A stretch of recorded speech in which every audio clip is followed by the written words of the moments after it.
नमस्कार. Sahyadri polytechnic Savardi mechanical डिपार्टमेंटच्या YouTube चॅनलवर तुमचे स्वागत. मी प्रोफेसर स्नेहल जाधव सेमिस्टर 3 मधील स्ट्रेंथ ऑफ मटेरियल या विषयाच्या 4थ्या व्हिडिओला सुरुवात करते. हा आपला लास्ट व्हिडिओ असणार आहे पहिल्या टॉपिकचा, तो म्हणजे मोमेंट ऑफ इनर्शिया. या व्हिडिओ लेक्चरमध्ये आपण बघणार आहोत लर्निंग आउटकम्स मध्ये course outcome, compute moment of inertia above symmetric and asymmetric structural sections. Unit outcomes पाहणार आहोत. Explain with sketches effect of change in moment of inertia in case of the given beam and column. Calculate moment of inertia and radius of gyration for the given body. आता ह्यामध्ये आपण एक point बघणार आहोत, effect of moment of inertia on moment resisting capacity and load carrying capacity of column. आपण पुढे 4था की 5वा topic बघणार आहोत, bending stresses, torsion, shear stresses, twisting. Okay, तर त्यामध्ये आपल्याला एक फॉर्म्युला मिळणार आहे.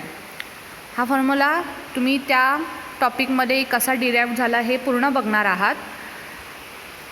Equation of pure bending is equal to M divide by I is equal to sigma B upon Y is equal to E by R. Okay, hence moment carrying capacity एमचा formula काय होणार इथे, I multiply by sigma B divide by Y. Means bending moment is directly proportional to the moment of inertia. बघा दिले, that is M is directly proportional to the moment of inertia. Okay, then formula for long column, P means load carrying capacity of the column is equal to pi square multiply by E multiply by I divide by L square. So load carrying capacity of column is directly proportional to the moment of inertia. बघा दिले तिथे P directly proportional to I. Okay, हा एक concept आहे, ते तुम्ही फक्त लक्षात ठेवायचे, ह्यावर काही न्यूमरिकल्स नाही आहेत. ही कन्सेप्ट आपल्याला जो 4था टॉपिक आहे त्यामध्ये जे इक्वेशन ऑफ प्युअर बेंडिंग असणार आहे ते आपण डिराइव्ह करणार आहोत. त्यावरचे फॉर्म्युलेज अँड न्यूमरिकल्स ही सॉल्व करणार आहोत. नेक्स्ट आहे polar moment of inertia. Polar moment of inertia is the moment of inertia of the section about its centroidal axis perpendicular to the plane of section that is I Z. Okay, polar moment of inertia is required in the analysis and design of shaft which is subjected to twisting moment. It is denoted by IP or IZ or capital J. For any section, IP or IZ or capital J is equal to IX plus IY. Okay, last video लेक्चरला, 3rd video लेक्चरला आपण बघितलं आहे perpendicular axis theorem, ते इथे use केलं आहे for calculating the polar moment of inertia. Okay, ही ट्विस्टिंग मोमेंट जनरली आपण डिझाईन ऑफ शाफ्ट कॅल्क्युलेट करण्यासाठी आपल्याला हा पोलार मोमेंट ऑफ इनर्शिया गरजेचा असतो. For solid circular section IP is equal to pi d⁴ divide by 32. Okay, second video लेक्चरला आपण moment of inertia of the circular section बघितला होता, IX, IY आणि IZ. ओके, तर आपण त्याचे मोमेंट ऑफ इनर्शिया कॅल्क्युलेट केला होता. अगोदर तुम्ही व्हिडिओ लेक्चर बघितले असेल तर सर्क्युलर सेक्शनचे about X axis, Y axis and Z axis moment of इनर्शियाचे फॉर्म्युले आपण कॅल्क्युलेट केलेले आहेत. For hollow circular section, IP is equal to pi in bracket capital D⁴ minus small d⁴ divided by 32. आता इथे बघा म्हणजे hollow circular section. Inner diameter is small D and outer diameter is capital D. Okay. त्यानंतर next point आहे radius of gyration. Radius of gyration is a distance from reference axis at which if complete area of section is assumed to be placed without affecting the moment of inertia of section about reference axis. Okay. आता एक figure बघा. इथे तुम्हाला एक rectangle दिलेला आहे. X axis दिसतोय. Okay. About X axis आपण मोमेंट ऑफ इनर्शियाचा फॉर्म्युला कॅल्क्युलेट केलेला आहे. जर तुम्ही लास्ट व्हिडिओ बघितले असतील तर रेक्टँग्युलरचा अबाउट एक्स ॲक्सिस फॉर्म्युला काय आहे? मोमेंट ऑफ इनर्शियाचा BD³/12. ओके. आता आपण इथे काय कॅल्क्युलेट करणार आहोत? Radius of gyration. आता रेडियस ऑफ गायरेशन काढायचं आहे. एक्स ॲक्सिसच्या वरती बघा डिस्टन्स, परपेंडिक्युलर डिस्टन्स केच्या वरती लाईन आहे. रेड असे पॉईंट्स मार्क केलेले आहेत. ओके. तर हा जो रेक्टँगलचा एरिया आहे तो ती जी लाईन आहे तो जे स्मॉल एलिमेंटरीज एरिया आहेत त्याचे स्मॉल एलिमेंटरी एरियाच्या इथे ते सगळे ते कॉन्सन्ट्रेट केलेले आहेत.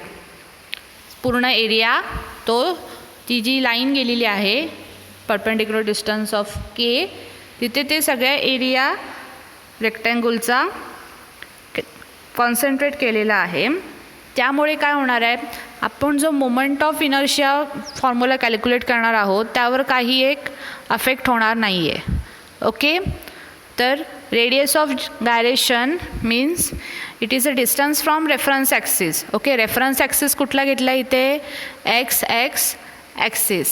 Okay. And which if complete area of section is assumed to be placed. Okay. म्हणजे आपण इथे जी ही लाईन गेली आहे रेड डॉट दिसत आहेत तुम्हाला त्या लाईनवर तिथे हा जो कंप्लीट एरिया आहे रेक्टँगलचा तो तिथे अज्युम केला आहे की तो सगळा तिथे एरिया कॉन्सन्ट्रेट झालेला आहे आणि मोमेंट ऑफ इनर्शियावर कोणताही अफेक्ट होत नाही. ओके. तो फॉर्म्युला काय आहे बघा? That is I = A×K². म्हणजेच मोमेंट ऑफ इनर्शिया. आता आपण तो एरिया तिथे कॉन्सन्ट्रेट केला आहे. मग मोमेंट ऑफ इनर्शिया काय असणार आहे त्या एरियाचा?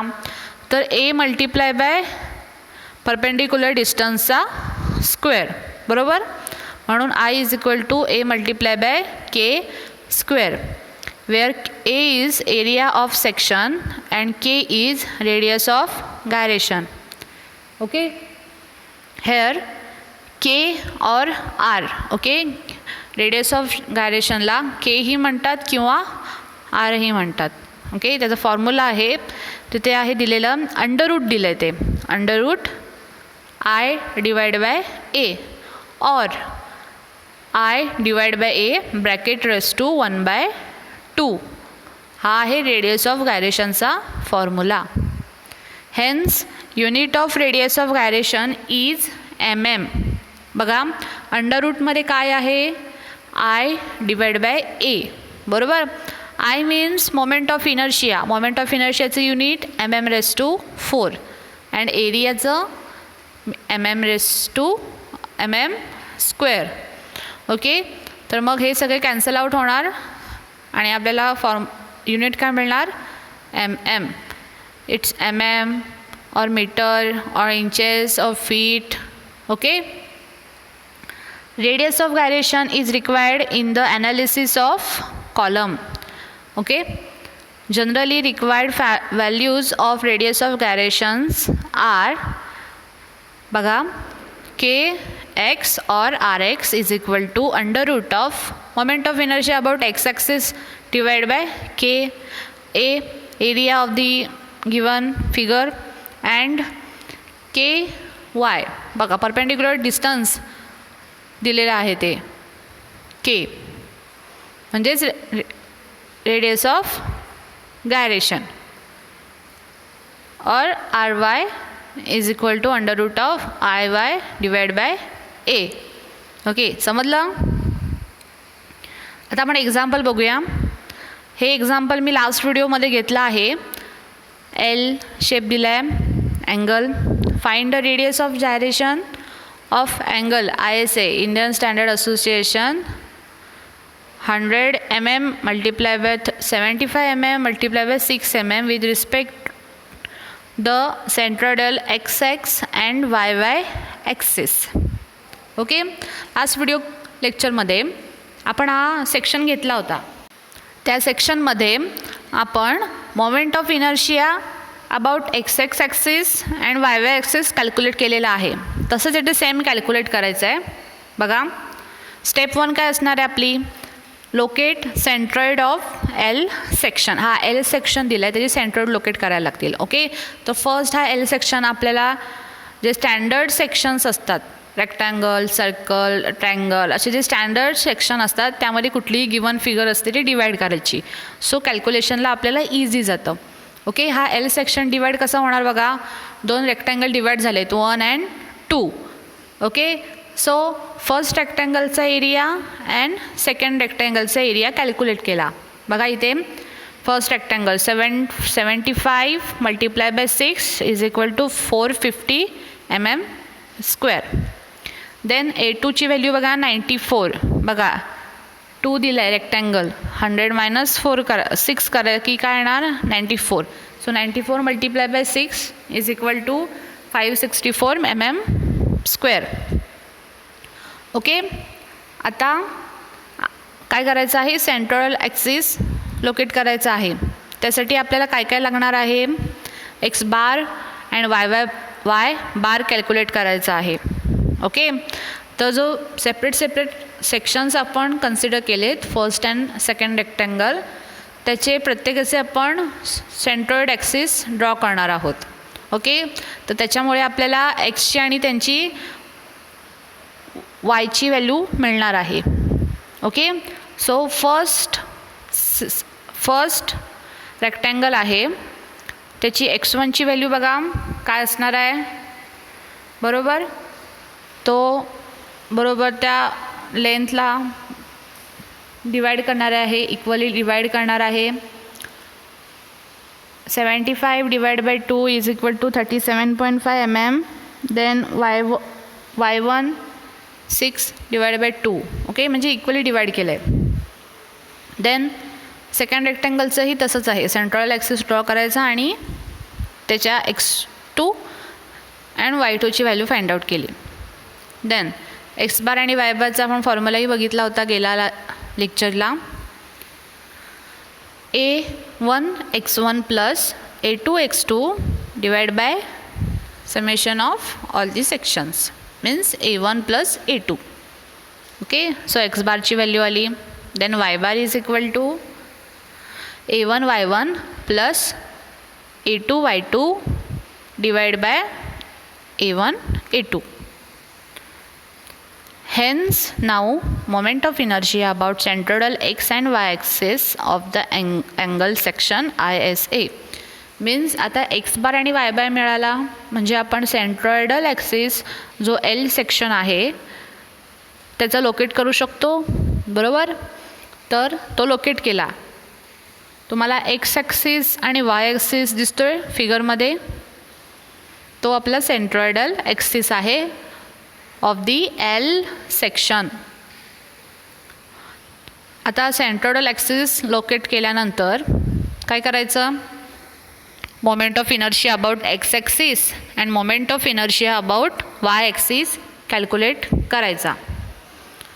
तर काय असणार आहे बघा, IX is equal to IX1 plus IX2 plus area in bracket y1 minus y bar raised to 2 plus a2 in bracket y2 minus y bar raised to 2. म्हणजे काय केलं आहे? फर्स्ट जो पहिला रेक्टँगल आहे पॅरलल ॲक्सिस थेरम यूज केला इथे. Okay, हे सिम्प्लिफाईड फॉर्मॅटनं दिलं आहे आय एक्सची व्हॅल्यू. म्हणजे आय एक्स वन म्हणजे पहिल्या रेक्टँगलचा moment of inertia. Okay, plus A1 in bracket. आता आय एक्सची व्हॅल्यू काढतो म्हणजे वाय बारपासूनचं डिस्टन्स आपण मेजर करणार, तरच आपल्याला y1 मायनस वाय बार ब्रॅकेटचा स्क्वेअर. ओके, अशी आय एक्सची व्हॅल्यू फाइंड आउट केली. त्यानंतर आय वायची व्हॅल्यू बघा. आय वाय दिसतोय तुम्हाला, moment of inertia about Y axis. Okay, तर इथे बघा IY1 plus IY2 plus A1 in bracket x1 minus x bar plus A2 in bracket x2 minus x bar bracket raise to square.